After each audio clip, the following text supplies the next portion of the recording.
But we're going to start off by moving to the West Asia, and the Islamic world. And so what I thought I would focus on with you today is the later Islamic world from around 1000 of the Common Era and later, and objects on the list that fit into this category. So I think all of you are probably have taught Islamic art for a long time because so much of it relates to the Western tradition. So I'm not going to start with the history of Islam or the early monuments, but I thought this was a good place to start because we have some really interesting things going on. And as it moves through time, I'll be able to show you more and more how some of them are connected. So we'll start off with the age of the caliphs, the Khilafah, the Umayyad period and the Abbasid period. And as you know, during these two periods, a vast empire was developed that connected Spain to Central Asia.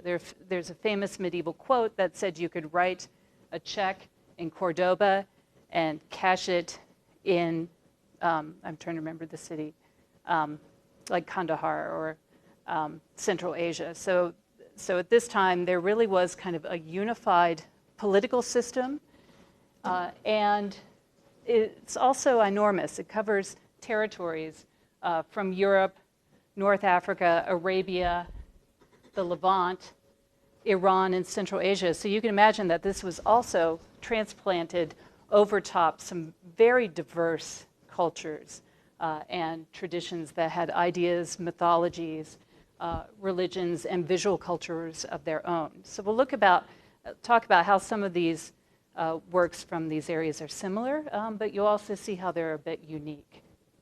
And we'll start off with one of the greatest of these monuments from the early, or I guess from this period.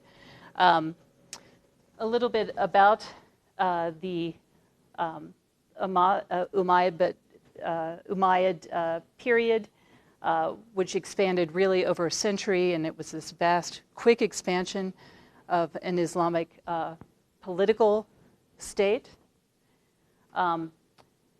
It took root very successfully, particularly in Iran, Iraq, and Egypt, as well as the Maghreb, the region of North Africa and Spain.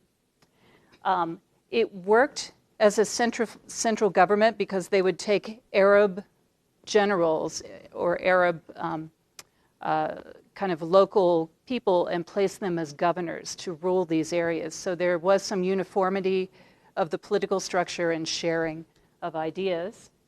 However, there was great cultural assimilation on both sides. So these areas, many people converted to Islam. They also found that if you entered into the Islamic social order, you could move up through the system or benefit through trade. So there was some value to that.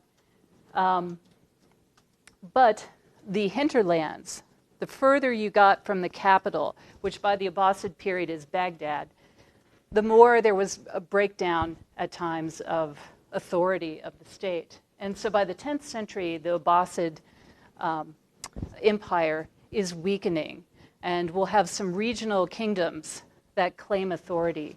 And we'll look first at the Seljuks. This is a Islamic dynasty associated with Sunni branch of Islam. It's Turkic, and it came into Iran from Central Asia. And it moves down into Iran and will establish its capital at Isfahan.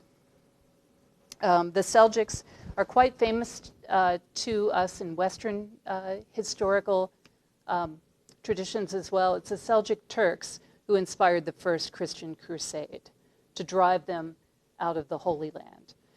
So their idea, as they grew in power, was to establish not just a local state, but to reform the weakening Abbasid Empire.